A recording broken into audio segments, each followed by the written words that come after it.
O trabalhador brasileiro.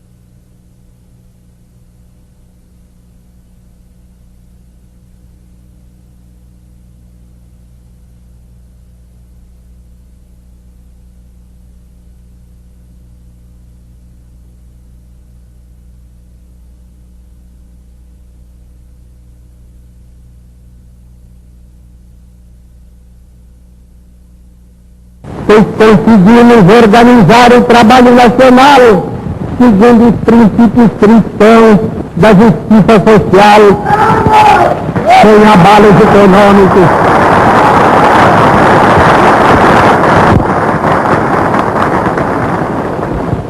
O trabalhador brasileiro possui hoje seu Código de Direitos. Um pouco antes da queda de Getúlio Vargas, começou a constituição dos partidos políticos que iriam existir durante os anos democráticos entre 1945 e 1964.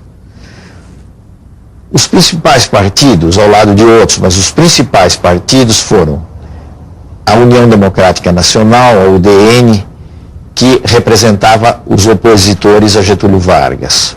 O PSD, que era, de certo modo, uma invenção de Vargas, representando, sobretudo, a burocracia do Estado Novo e setores rurais. Finalmente, o PTB, o Partido Trabalhista Brasileiro, que era também um partido imaginado por Getúlio Vargas, pretendendo organizar a classe trabalhadora urbana. Depois da queda de Getúlio, o poder foi assumido pelo presidente do Supremo Tribunal Federal, José Linhares. E foram preparadas as eleições para 2 de dezembro de 1945. Getúlio participou como candidato da eleição, o que é uma demonstração de que ele foi afastado do poder, afastado da presidência, mas não afastado do jogo político. E como naquela época se podia candidatar por vários estados, ele se candidatou a deputado, a senador, por São Paulo, pelo Rio Grande do Sul, e acabou sendo eleito por todos esses estados. Acabou, inclusive, tendo que fazer uma escolha, naturalmente, e tornou-se senador pelo Rio Grande do Sul. Meu nome é Rio Grande, eu sei que nasci para ser tradição.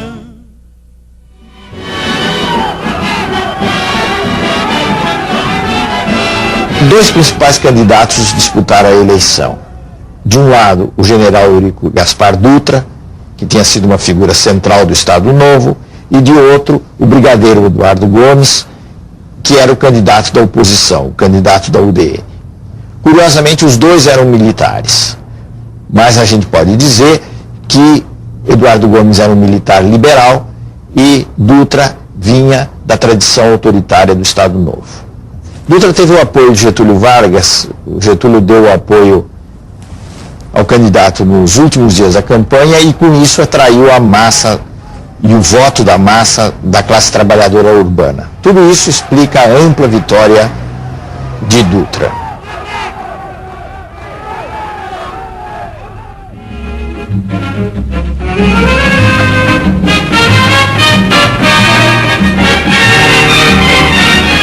Ao mesmo tempo em que se procedeu à eleição de Dutra, se procedeu à eleição por uma Assembleia Constituinte, isto é, a eleição de figuras políticas encarregadas de elaborar uma nova Constituição. A Constituição que foi aprovada em 1946 e que ficou em vigor até 1964, tinha características que nós poderíamos chamar de liberal-democráticas, isto é, estabeleceu a divisão entre os poderes, o executivo, o legislativo, o judiciário, a representação através do voto individual das pessoas para a Câmara, para o Senado, e todo um capítulo também existia garantindo liberdades de expressão, liberdades democráticas. Uma última coisa que é significativa na Constituição de 46 é que ela definitivamente estabeleceu o voto às mulheres. Então, todas as mulheres maiores de 18 anos tiveram o direito e a obrigação de votar, assim como os homens. Do ponto de vista econômico, o governo Dutra passou de um modelo chamado de liberal para um modelo em que havia maior controle do Estado. E na época dele, ocorreu no plano internacional uma coisa muito importante, que foi a passagem de uma época de confraternização das potências que ganharam a Segunda Guerra Mundial para o início da Guerra Fria, que pôs frente a frente os Estados Unidos e a União Soviética.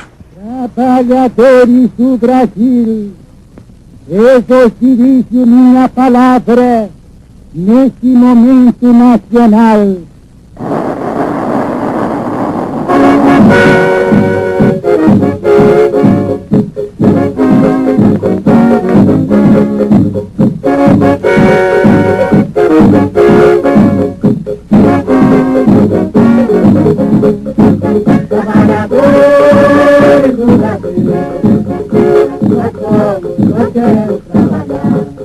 Nas eleições de outubro de 1950, lançado pelo PTB, Getúlio alcançou a vitória, enfrentando mais uma vez o brigadeiro Eduardo Gomes pela UDN e um candidato obscuro, Cristiano Machado, pelo PSD.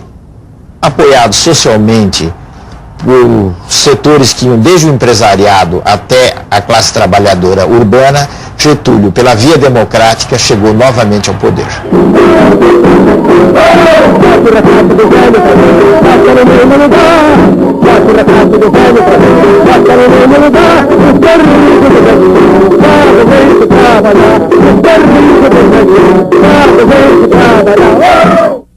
Getúlio Vargas voltou ao poder em circunstâncias muito diferentes daquelas que tinham sido as dos 15 anos do seu primeiro governo.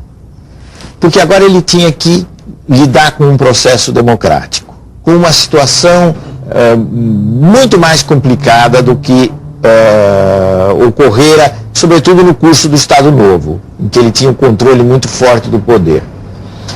Ele teve que lidar com divisões no interior do Exército, disputas no interior do Exército, disputas na sociedade e um quadro econômico que foi se tornando complicado, especialmente com o agravamento da inflação.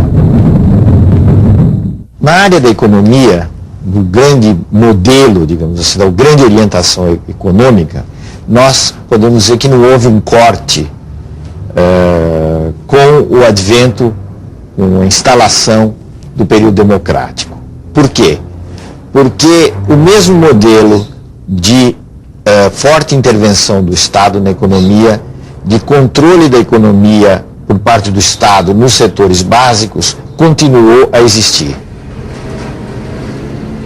Um dos momentos de mobilização mais intensa do segundo governo Vargas foi o momento da luta pelo petróleo, a luta pelo monopólio estatal do petróleo, que deu origem à formação da Petrobras. Essa luta é muito interessante, porque na realidade mostrou que havia mais possibilidade de mobilizar o país inteiro em torno de certos valores que não eram de classe operária, classe trabalhadora, etc., mas que eram valores nacionais.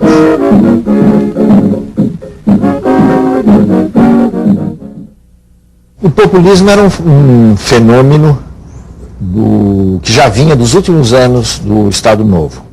E era uma tentativa de Getúlio e do grupo que o cercava de unir numa frente política o Estado, os trabalhadores urbanos e o empresariado nacional, aquilo que se chamava de burguesia nacional.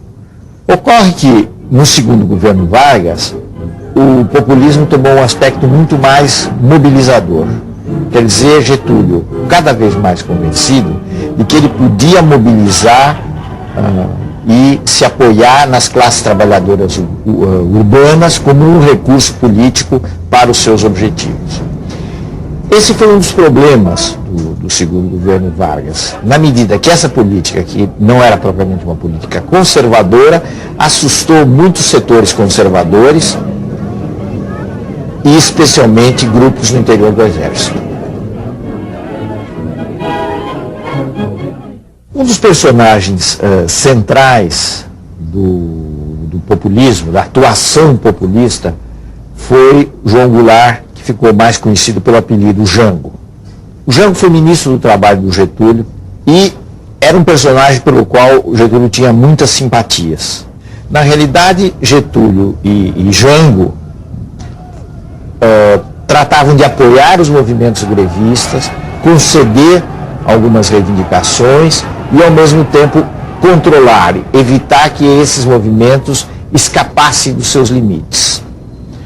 Alguns movimentos, no entanto, fugiram da influência ou do controle do governo Getúlio.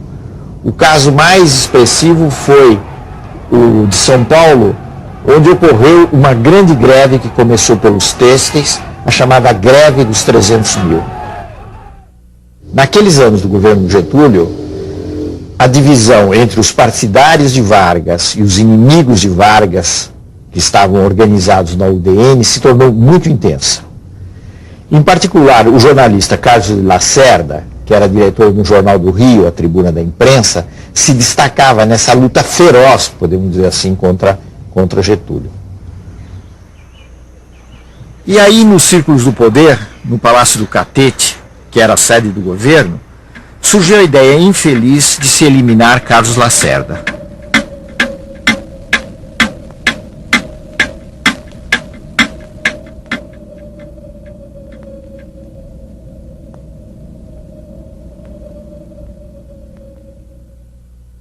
O atentado contra Lacerda foi um verdadeiro desastre. Primeiro porque o atentado em si era uma ideia absurda, indigna, e depois porque toda a ação foi muito mal executada, resultando na morte de um companheiro de Carlos Lacerda que estava ao lado dele quando ele entrava no seu apartamento na Rua Toneleiros, no Rio de Janeiro. Esse amigo de Lacerda era o Major Vaz da Aeronáutica, que se transformou numa espécie de mártir e de emblema dos opositores de Getúlio. A morte do Major Vaz teve um efeito eletrizante, começou-se a acusar os íntimos de Getúlio e o próprio presidente da prática de corrupção.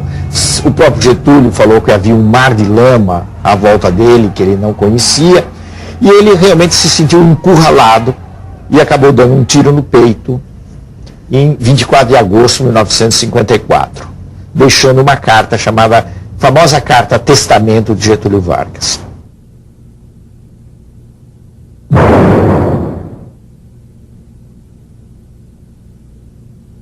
Lutei contra a espoliação do Brasil, lutei contra a espoliação do povo. Tenho lutado de peito aberto. O ódio, as infâmias, a calúnia não abateram meu ânimo. Eu vos dei a minha vida, agora vos ofereço a minha morte. Nada receio. Serenamente dou o primeiro passo no caminho da eternidade e saio da vida para entrar na história.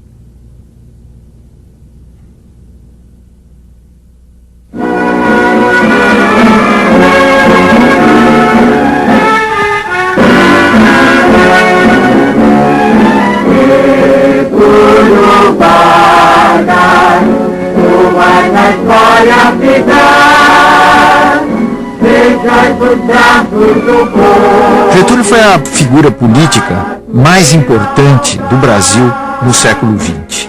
Apesar de todas as suas contradições, com a morte dele por razões políticas, com esse sacrifício, ele se converteu perante as massas populares num verdadeiro mito.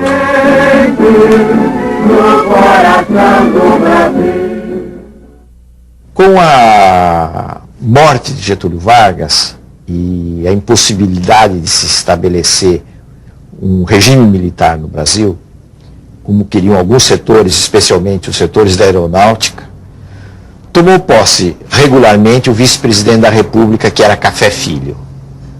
O vice-presidente fez uma política favorável aos setores que haviam derrubado ou concorrido para o suicídio de Getúlio Vargas.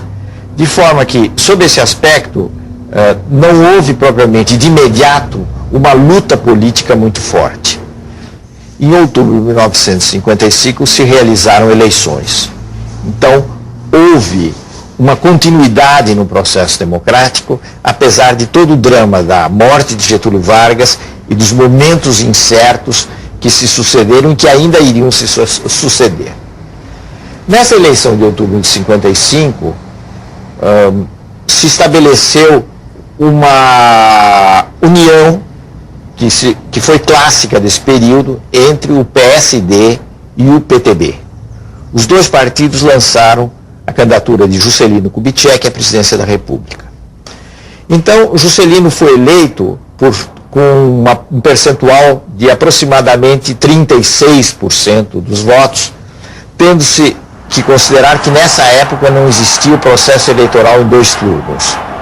Quem chegasse na frente no primeiro turno, fosse com que porcentagem fosse, ganhava as eleições. Entre a vitória de Juscelino e a posse do Juscelino ainda houve muitas complicações, porque a UDN, o setor militar adversário do getulismo, se opuseram fortemente à posse de Juscelino. Mais uma vez surgiu a tentativa de interrupção do processo democrático. O vice-presidente Café Filho sofreu um ataque cardíaco, haveria uma substituição dele por Carlos Luz, e nesse momento de incerteza e de risco para a posse de Juscelino, houve o chamado golpe preventivo do Marechal Teixeira Lott. Lott, em novembro de 1955, impediu a posse de Carlos Luz e garantiu, pelo contrário, a posse de Juscelino, que se daria em janeiro de 1956.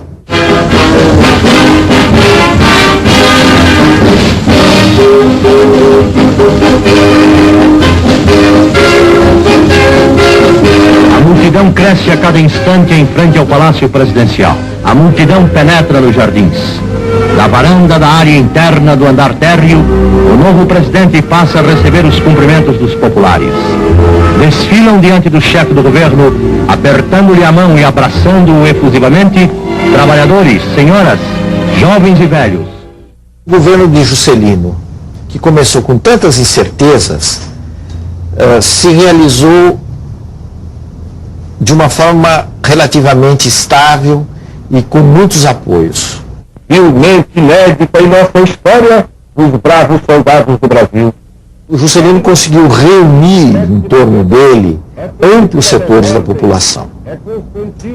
E isso, sobretudo, através da realização de um programa que ficou conhecido como o Programa de Metas. Esse Programa de Metas, de alguma maneira, alterou, não o modelo, mas mudou um pouquinho os rumos da política econômica. Juscelino passou do nacionalismo econômico que vinha do passado a uma espécie de desenvolvimentismo econômico. Qual é a diferença disso? A diferença consiste em que, admitindo o papel importante do Estado e insistindo no desenvolvimento econômico, Juscelino incentivou os investimentos privados, como se viu principalmente com a criação de uma indústria automobilística no país. Novembro de 1959. Juscelino inaugura a primeira indústria automobilística, a Volkswagen no Brasil. A classe média orgulhava-se dos automóveis e eletrodomésticos made in Brasil.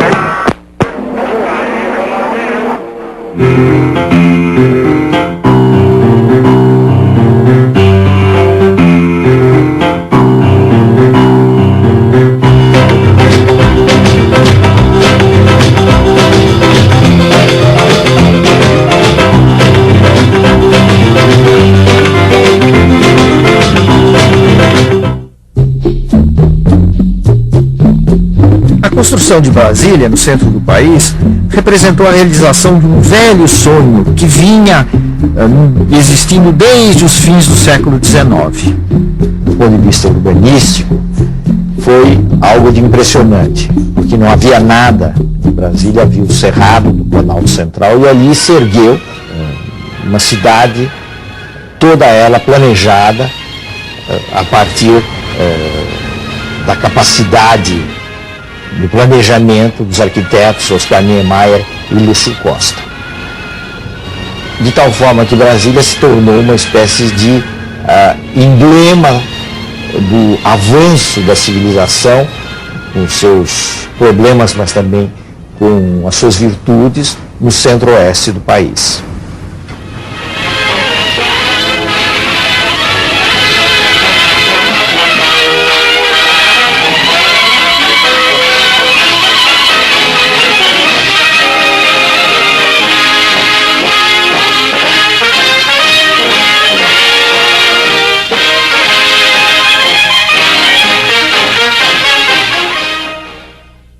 A sucessão de Juscelino Kubitschek se deu de uma forma normal no regime democrático, numa disputa presidencial em que os nomes principais foram Jânio Quadros de um lado, uma figura inteiramente nova, vamos dizer, atípica na vida política brasileira, e o Marechal Teixeira Lott de outro. O Marechal Teixeira Lott era um nome respeitado nos meios militares, mas era um mau candidato. Ele não empolgava a massa popular e, com isso, a possibilidade de êxito da sua candidatura era e foi muito escassa. Jânio conseguiu perceber uma coisa que era muito importante, que o tema da moralidade pública poderia ter um rendimento popular. Jânio se transformou num grande personagem do ponto de vista político e alcançou uma vitória muito expressiva nas eleições de 1960. Parre, parre, vassourinha, parre, parre, a bandalheira, e o povo está cansado de sofrer dessa maneira. O governo Jânio foi um governo muito breve, um governo de poucos meses. Pela primeira vez, um presidente tomava posse em Brasília e ele deveria governar em Brasília. Aconteceu, entretanto, uma coisa curiosa que iria marcar a história política dos anos seguintes, que foi o fato de que o vice-presidente eleito junto com Jânio não pertencia à chapa que tinha o apoio principal na UDN. O eleito foi precisamente Jango Goulart. Isso aconteceu porque, naqueles anos, era possível votar num candidato de um partido para presidente e no candidato de outro partido para vice-presidente. Isso resultando num problema que se tornou muito grave com a renúncia de Jânio Quadros. Como é que se explica a renúncia desse personagem misterioso? Que ele realizou uma política conservadora, ou tentou realizar uma política conservadora, mas necessária, tentando reorganizar finanças, tentando controlar a inflação.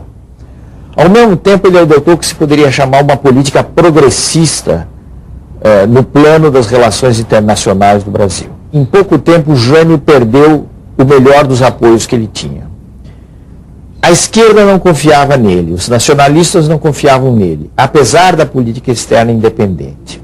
Por sua vez, as forças que o apoiaram também deixaram, em grande medida, de apoiá-lo. O que é que Jânio imaginou, então, diante desse quadro? Ele imaginou uma espécie de espetáculo de renúncia, do qual ele voltaria mais fortalecido.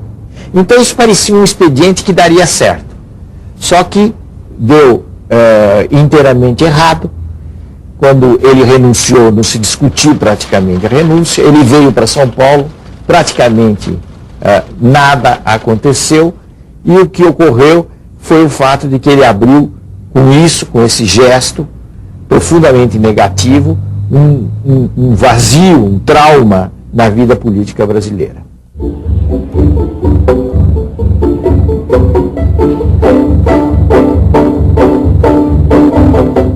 o vice-presidente que deveria tomar posse era Jango Goulart, que era uma figura muito controvertida e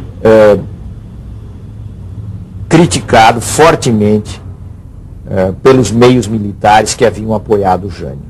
Houve um período em que se teve a impressão, durante algumas semanas, de que haveria um golpe e que o vice-presidente Jango Goulart não tomaria posse. Afinal, se chegou a um acordo e se instituiu no Brasil um regime parlamentarista. Quer dizer, o presidente teria alguns poderes, mas não todos os poderes. E, na realidade, seria o parlamento quem teria o maior poder através da figura de um primeiro-ministro.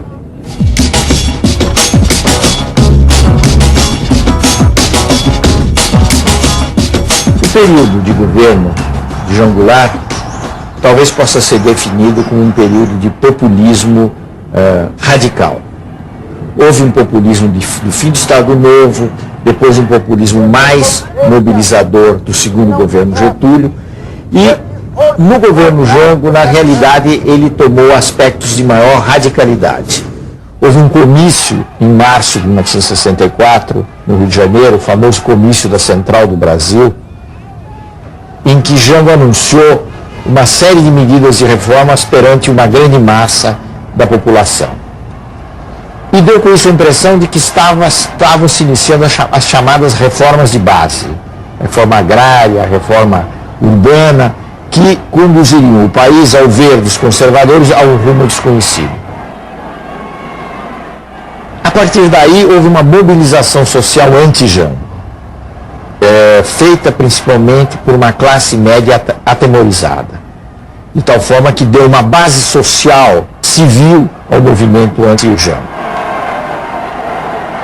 Nos fins de março, 1º de abril de 1964, estava se instaurando o primeiro regime militar no Brasil, que iria durar até praticamente o começo dos anos 80.